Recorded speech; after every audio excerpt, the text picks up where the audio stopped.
Okay, there we go. Welcome to Small Business Chat. Thank you so much for joining us. We are here today. Karen, I'm sorry to say, she's having tech issues, but she's here in spirit and also through the phone just in case I muck up this broadcast. So there we go. But just wanted to welcome also our guest, Karen Davies from Pink Lemon. Hello and welcome to Small Business Chat. And thank you so much for joining us. Thank you for having me. It's a pleasure to be here today. Amazing. So I've known Karen for just over a year now, and I've always been really impressed with what you do and who you are as a business owner. So tell us, please, a little bit more about you. How long have you been in business, and what do you do, and how do you support small businesses? Oh, thank you. So I've been in business about 4 years, although I've been an entrepreneur for 5, because I left my paid employment back in 2016. And I started my business Pink Lemon in 2017. I spent a bit of time trying to figure out where I could fit in and what I wanted to do as a business. So that first kind of year was more me snooping and kind of coming up with the sort of my thoughts around it. But yeah, I work with clients, helping them to really put themselves out there in an authentic and meaningful way. So Pink Lemon is I've got 2 arms to the business. One arm is all about branding, strategic branding, helping clients with their design and their website. So looking at what they're wanting to achieve and then helping them to sort of curate the messaging around that and the visuals so that they can attract the clients that they want to work with. So they're showing up in that really authentic way.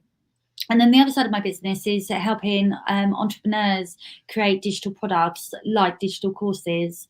So that's been relatively new. That came out of lockdown. I'd been working on my own digital course for probably the best part of a couple of years beforehand, going through learning the process, figuring out where it could fit in and what I wanted to do with it.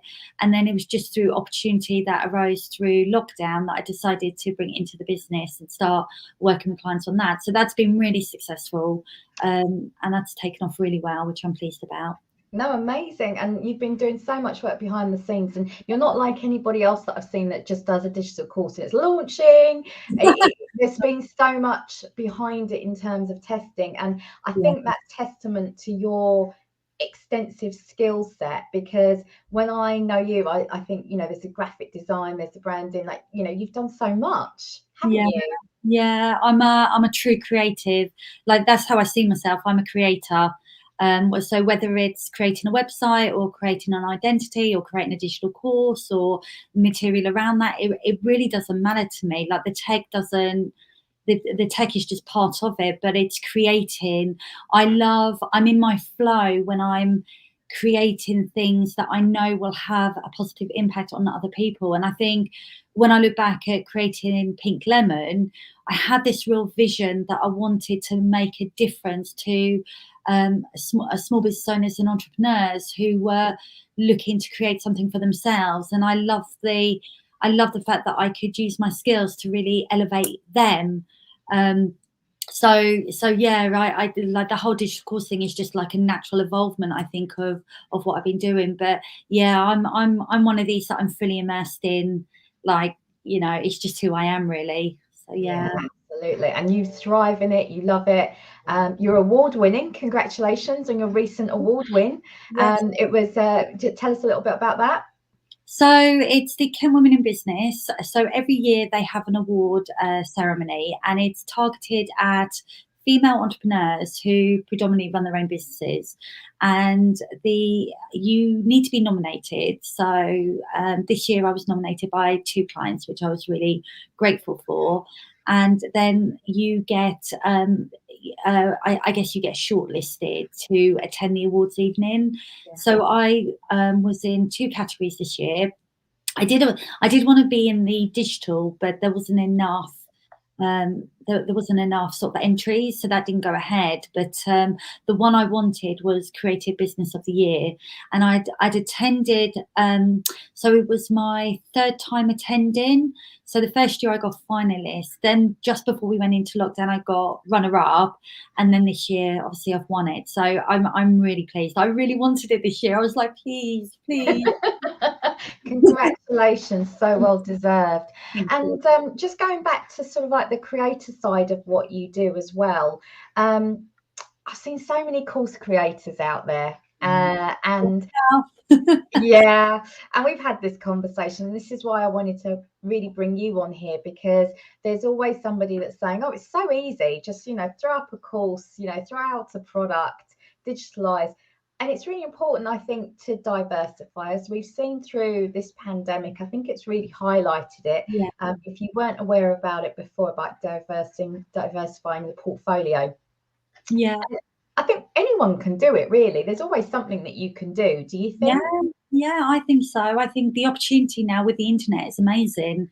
And it's something that I've been thinking about for a while. But when we went into lockdown, like most creative businesses, naturally I was affected. I'd had some projects that had just been signed off that went on hold because they didn't have the budget there to continue with the projects. So it gave me that opportunity to sit back and really review where I was in my business. And I'd had this idea of creating different revenue streams probably a good couple of years ago, and I'd started my digital course. I'd created on my first birthday, my business birthday, I held an event, and I created a brand strategy planner, because I take clients through this discovery workshop to help them get really clear on their brand. And I created a product at the back of it, and I completely sold out. And it was it was just, I looking back, I was before my time really in doing so. But I then didn't do anything with it because I got really busy with the service side of my business. So lockdown gave me that opportunity to sort of sit back and review, and to look at what were my clients needing and how could I help them, but how can I help more people and create more impact. And so I just started devising sort of, like, I created a program. I finished my digital course. I was creating sort of other sort of various bits and pieces as well. And because I felt that I'd put all my eggs in one basket in terms of relying on my service-based business to bring in the revenue. And of course, COVID hit, and that was impacted. So so then I started thinking about, okay, everything's on my shoulders. I've got a really great team of associates working with me, but essentially I am the driver of this business. If anything happens to me, my business is going to fall off a cliff. So what can I do to make it more sustainable, so I build longevity into my business? And that's why I started thinking that the service-based model is quite limited, and if I want to scale, I'm going to have to employ, and that's not really where I'm at the moment. So how can I approach it in another way? And that's where it was like, okay, let's look at creating a program, let's look at getting the course out there, let's look at, you know, the digital planner and all these other bits and pieces as well. So that's kind of really where my head's been over the past probably 18 months, is setting all of that up and then helping sort of clients to do the same in their business as well.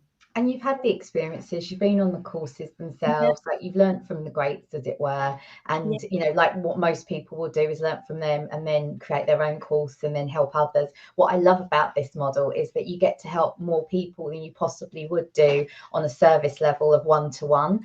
And actually you're able to share your insights, your expertise. And actually it's a great way, from a reputational build point of view, of actually showcasing your knowledge and your skill set, which I absolutely love. And the thought that you can break things down and teach things in a way through a course or maybe a workbook, even a digital guide, like you say, a free planner. There's all these ways and products and services that you can come through. This makes it quite over. So lots of questions that are coming through, because we also talked about this on LinkedIn for a brief time, and got some great questions and insights. So I suppose one of the things that I would probably ask, first of all, for you, more out of frustration, what I've seen is that this is not a quick fix. So, you know, people think, oh, passive income, like I can earn whilst I sleep, but there's so much that's involved. Yeah. And I think it's a commitment. Like you do have to think about this arm of your business. It's not just, I'll just throw out some products and then I can get on with stuff. You still have to make it work, join the dots. And I think, again, this is why I wanted to speak to you about this, because you have such this holistic business approach of let's join the dots. How does it go back to our website? What's our marketing? What's our newsletter saying? Where is it on social? Yeah. So tell us a little bit more about what people should expect, like before they even think about starting and planning. What actually would you love to tell them to go, right, you need to, in terms of timing, budget, resources? Yeah. First thing I'd probably advise somebody, or I'd say, and what I do say to my clients is to get really clear on what your vision is for your business. And the reason I say that is because anything we do, like when we're creating new services or new products, whatever, like you say, it takes time, it takes energy, it takes effort, and it takes commitment. And when life goes a bit crazy, and naturally it does, you want to be holding on to something. You want an anchor that's going to root you in the reason why you're doing it. And I know certainly for me, I had a moment in lockdown where things were getting a little bit crazy. I was homeschooling. I've got two very young children, so I was having to homeschool. Obviously, I was having to sort of maintain all my client projects and stuff. Naturally, I was having sort of issues with clients that, you know, because they were impacted by COVID and obviously the ripple effect on that. So I was dealing with a lot like everybody else, and obviously all the worries and stuff like that. And there were moments where I was questioning, why am I doing this? What is the point of this? This is so hard work, and it's taken everything out of me. And it was because of my vision. It was because of and my why as well. And I connected to that very early on because I believe that we all have a purpose in life. And I've taken a long time to find mine, and I feel like I found it. I found it through my business and whatnot. So I feel like being able to kind of really hold on to something meaningful kind of has helped me to continue when things have got tough. So I would advise anybody to kind of really think about why you're doing what you're doing, because it's not the easiest route to take. It's the most rewarding because there's nothing better than being able to earn from what you've created. Like as a creator, that brings me so much joy, the fact that something that's come from my heart and soul, somebody else is benefiting by. And I love that. But like I say, you know, that it requires commitment, it requires time, it requires that energy. So really connect to really what matters and why you're doing this. And then once you understand what that is, that's the thing that will be your guiding light, what will take you through. You know, I always, when I started Pink Lemon, I always wanted to create a legacy for my children. And I had this a thought that wouldn't it be wonderful if one day my girls could become part of my business, you know, and it becomes something that they grow up with and become, you know, they just come into and work with me on, because they're both highly creative. And I think having that vision, you know, kind of knowing that I'm not just doing it for myself, but I'm doing it for them as well. And as their role model, they're seeing me follow my dreams.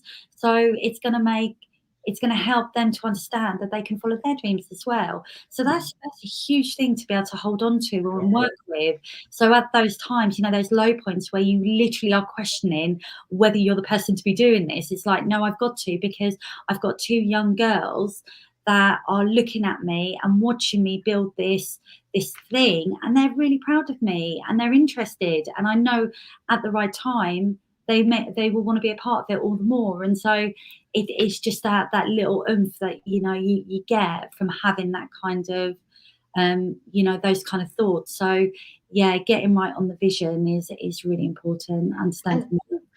I was going to say that's probably where your branding expertise comes in, because that's where you obviously help so many of your clients get their brand clear, their vision clear. What's that look like? How is that communicated? Which again, we always talk about, but again, it's just important to highlight all the areas of your business where this applies. So you've got your vision.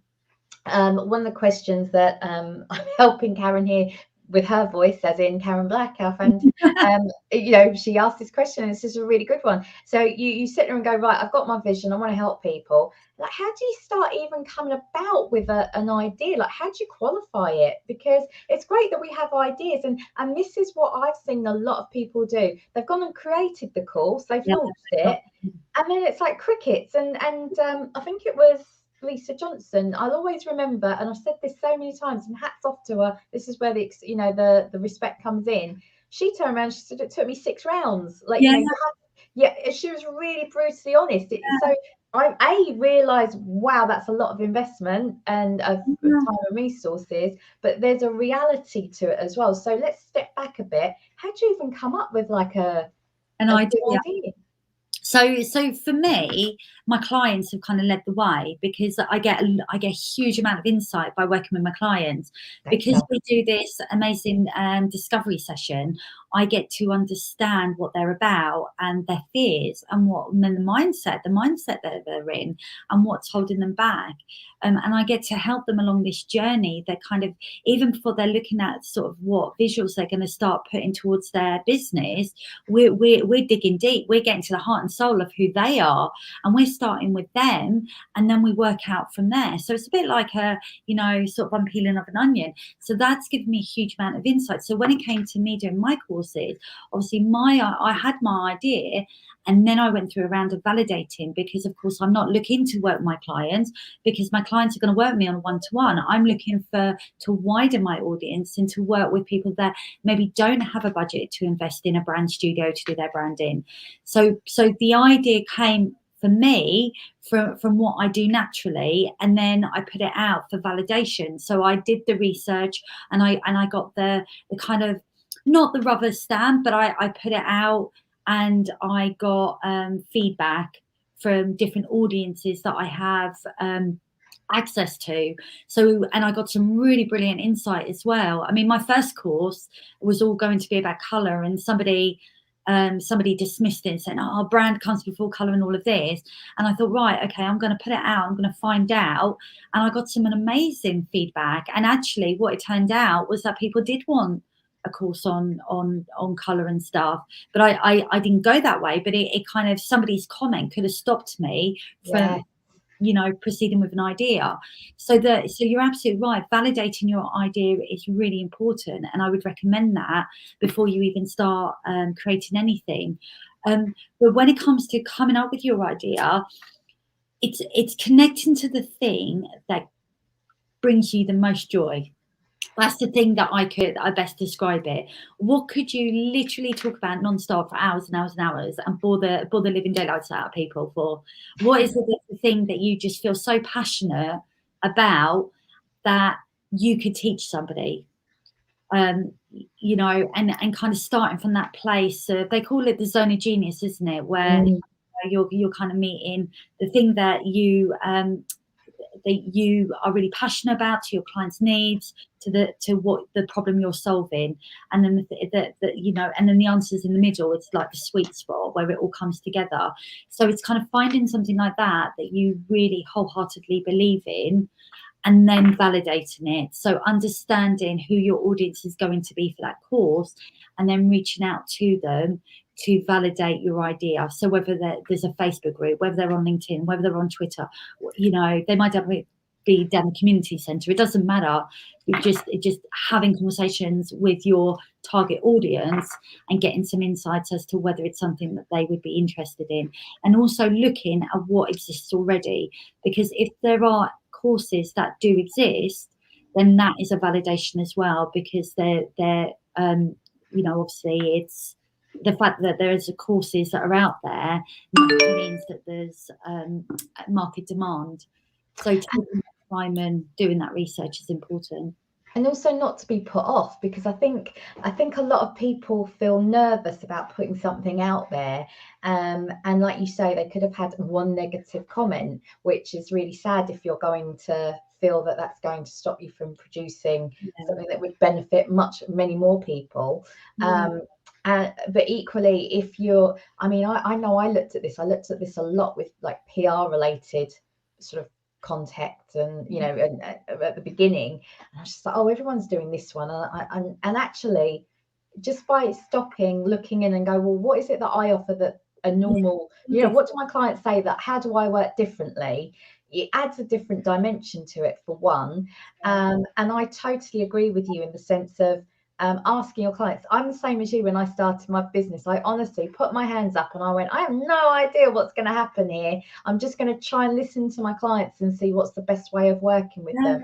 And for me, I knew it was flexibility. I knew it was straight talking. I knew it was more consultancy for a certain group of business owners that couldn't quite hire and let someone handle it. So they had to make decisions, but they wanted to feel confident in their decision. So, just by understanding your audience, and as you said, Karen, a lot of them have got fears and sort of barriers as to why they're doing something. So that's honestly, like, one of the first questions you should be asking, like, why, what would stop you? Or where, or when you've tried it, when do you give up? What's that point when you give up? What would help you even more? So again, it could be they need more accountability. So maybe a workbook isn't right. Maybe you need to sit down with them and do a workshop. Maybe you need to do, video training instead, because they've got the accountability of you going along it, working along with them. So it's certain things that you've got to understand about your client, about what you're offering, where the barriers are, to then help you decide. You could probably start off, like, I mean, again, it's something different, especially if you're a service provider like us and we're working one-to-one, and a lot of the stuff that we do is one-to-one. It probably is easy to sort of like create a mass suite of products and go, oh, I've got everything, but that's also overwhelm, isn't it? Or do you learn that? Or no, I think come up with an idea, get it validated, and just focus on that one idea. Do one thing at a time, because it can be very overwhelming and things take time to get done. And also, don't be afraid to outsource things as well. It's okay to be the visionary and to bring somebody on board to help you create it. It's as business owners, as entrepreneurs, we juggle so much, we spin so many plates, we need help, and we are not going to be able to grow unless we have that help on board to allow us to grow. So it's coming up with the idea, but also what I would say is look at the thing that your clients benefit the most from you. So what I mean by that is, if you've got a system or a step-by-step process, what can you do to package that up so that you can then sell it without you being there? So if you literally take them through a process, that process is the thing that's going to be gold. And it might be that you're looking at your competition and saying, well, so and so already does that, it's already out there, but they're not going to do it the way you're doing it. Everybody brings something unique to the table, and we all deliver it in our own way. The way I do my branding services, it's very processed, it's very driven by the results that I'm looking to achieve, and I've got a very step-by-step process. Now, there's going to be agencies out there that have similar processes, but my process is going to be different because of the way I deliver it, and they're going to be different because of the way they deliver it. It's absolutely okay. It's what makes the world go round, but it's just knowing that it's your brilliance and your uniqueness that's the magic ingredient. So that process, or that step-by-step system, is what you can then obviously use to kind of start building out your product, because that's the goal that people are looking for. And do you think it's better? So if we start with one thing, it will then evolve, won't it? You'll then understand where further need or developments might be in terms of so maybe take it down a much more organic route, rather than thinking, I need to make sure I've got enough revenue coming in, I need 15 products. Yeah, throw everything at it. Yeah, no, definitely. I think start with one thing, and then the brilliant thing about creating products, or the thing that I found, is because I have a particular system with the way I create my digital courses, which I kind of take all my clients through. When you're in this process, the ideas just start flowing, because once you've frameworked your initial idea, it kind of opens the door to other ideas coming through. And I'm the kind of person that I have to really take a step back and be like, no, I'm not going to go there until I've done this one, because I mean I use Trello an awful lot, and I have an area in Trello that is just so full of ideas. I've got probably the next 20 courses already on. I probably won't create them, but my ideas are there, because the moment you break down that process and you do it in that step-by-step approach, suddenly that overwhelm's removed. And once you remove the overwhelm, then you're letting in that freedom to be creative. And when you're in that space of creativity, new things come through. So the process itself is really enjoyable, but it's removing that overwhelm, but by being clear on what you're wanting to create, Yeah. and also being really clear on the transformation that's gonna give your ideal person, because that's really important as well. There's no point creating a digital product if it doesn't serve anyone, if it doesn't give them anything. Have to be really clear on what they're getting from it. So I talk a lot about this sort of through my program, my course program, is we reverse engineer. We start with the end in mind, and then we look backwards. So by the end of the course, where do you want your ideal student to be? What is the learning outcome you want them to be able to walk away with? And what do you want them to be able to do? So as you then go through and structure your course or your product, every element or every module or every chapter, whatever, is kind of like the step towards that greater transformation. So getting really clear on that at the beginning will help you to create a course that has real, that's going to create impact and make a difference to your ideal person. Oh, amazing. And also, do you have any views on sort of like pricing and value? Because, you know, I've seen all sorts of, yeah, of course you have. But I'm just intrigued, because is there a barrier? Is there a sweet spot when it comes to certain products, like what you should be pricing it at? Because I think as well, like, is that what you offer in your course, like some sort of guide? Yeah, so I do talk about this. So when it comes to pricing, there's no magic, right? You know, you've done this course, it's a 5-module course with, I don't know, 20 lessons, whatever, this is the price. You know, doing something like that is quite difficult. You can of course research and see what other people have pitched theirs at, and you know, that's all valid. But what I would say, it's the perceived value that goes into your course that's really important. So this can be done by adding bonuses and things that are going to add to that perceived value. So I would probably say it's kind of starting from the position of, what do you want to make? Like, what are you looking to make for your course? And being kind of really open about what the time and effort you're putting into it as well. Obviously, with digital courses, they're often self-taught courses. So to a degree, you're targeting people that want to learn in their own time, and so obviously, you know, budget does come into that. But there's many ways, there's many strategies on how adding value to that course, so that you're increasing the perceived value. So when it comes to obviously selling, you know, you can sort of sell it at multiple prices. So I don't think there's like one rule for it, but there's many ways. You know, you can do a tiered approach. With my so I'm running a digital course program at the beginning of October, and it's pretty much sold out. But I offered 2 tiers, and it was really interesting seeing what people purchased, and there was a 50-50 split. And obviously the higher tier had some additional things that obviously people were going to benefit by. I don't think that there is any such thing as people are just going to buy the cheapest. Like, in my experience, even when I've created packages, the lowest package has been the least successful. People always go like mid-range or high. So even with your digital course, you can always offer a basic, but then you can add levels and tiers and increase what they get. And there's so many strategies. There's not kind of one thing for one person.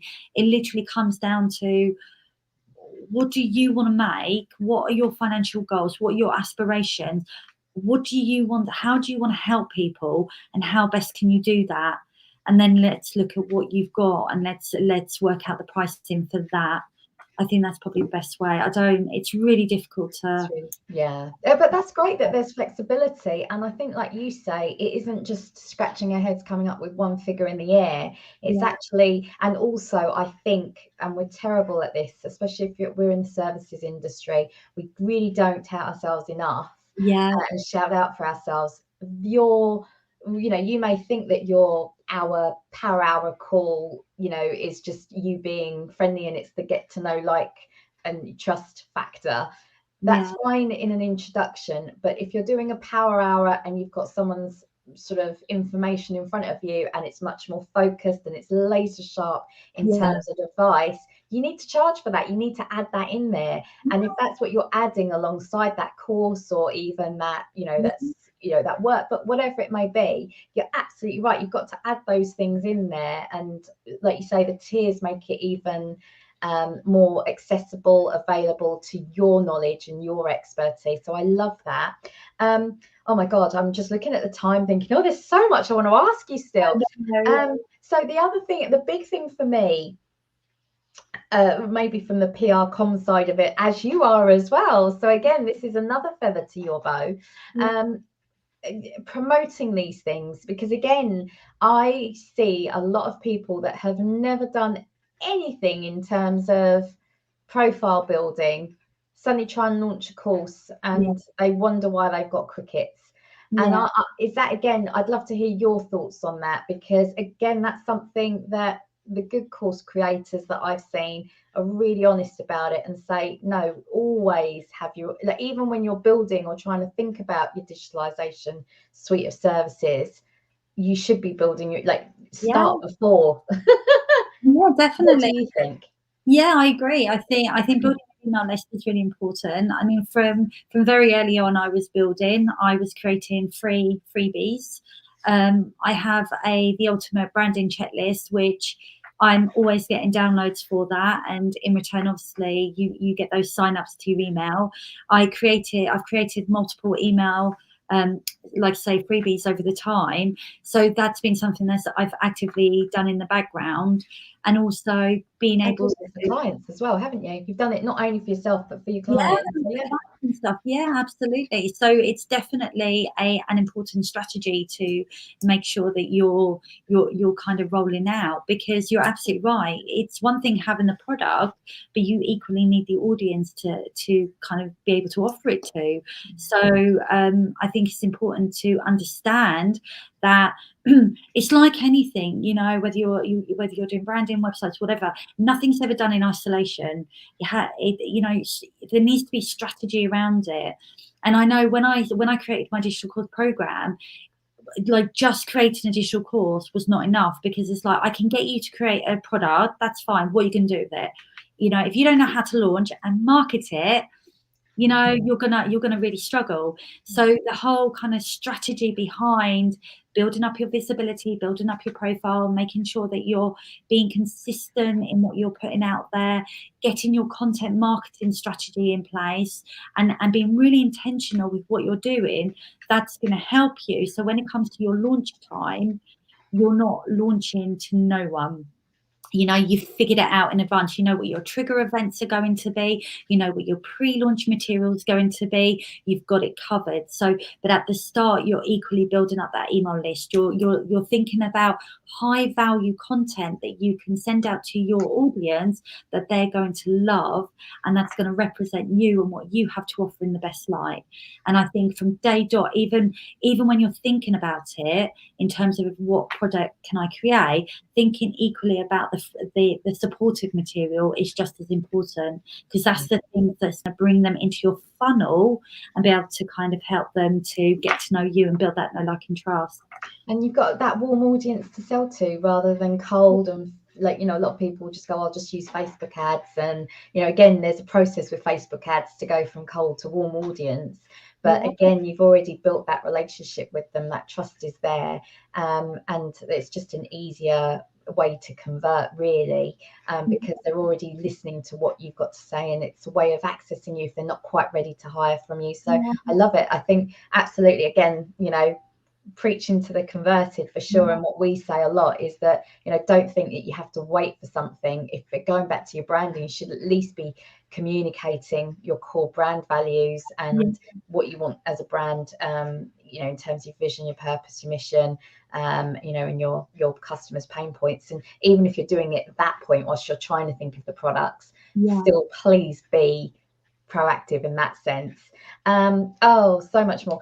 I think what we'll do now, I mean, thank you so much for your time. There are two things that, thank you so much. So you're offering a workbook that if we email you, which we've put the information on in the description notes, to create your idea, like what sort of, to discover your ideas for creating that digitalized product or service. So it's an amazing workbook. I've asked people just to put in the subject line small business chat, so that you know that it's from here, but the details are below in the description. And also, I mean, we've nabbed her for an extra 5 minutes, but you know, you're doing an hour webinar, if I believe correctly, on the 5th of October for Natwest. Is that right? Yeah, that's right. Yeah, on the 5th of October at 10 o'clock, I'm on Natwest. I've put on an event, and I'm just going to be talking about how to start creating your pathway to digital success and whatnot. So I'm going to be talking about how to get started with your idea and what you need to think about in order to, if you're interested in going down this route of creating a digital arm to your business. So I'm really excited about that. And of course, with the workbook, it's free. I want to just, if I can help as many people as I can to help them with their digital, to get them started at least, then brilliant. But yeah, email me and they can have the workbook for free. That's not a problem. Oh, thank you so much, Karen, on behalf of Karen Black and myself, who is listening in. I've just seen her note going, sorry, but she's here. But yes, thank you so much for joining us. Guys, all the information's in the show notes. If you like this and you want to hear more videos from us, please click the subscribe button on YouTube, and we have all of our contact details below as well. So if you have any questions, ask a comment, ask away, and we've given you all of Karen's details for you to go follow. So thank you so much for taking time in this introduction. Hopefully we've inspired you to think about these things, and now we've given you the go-to person. So thank you so much. No, thank you. It's been an absolute pleasure. Take care, guys. I'll see you next week. Take care. Bye. Bye.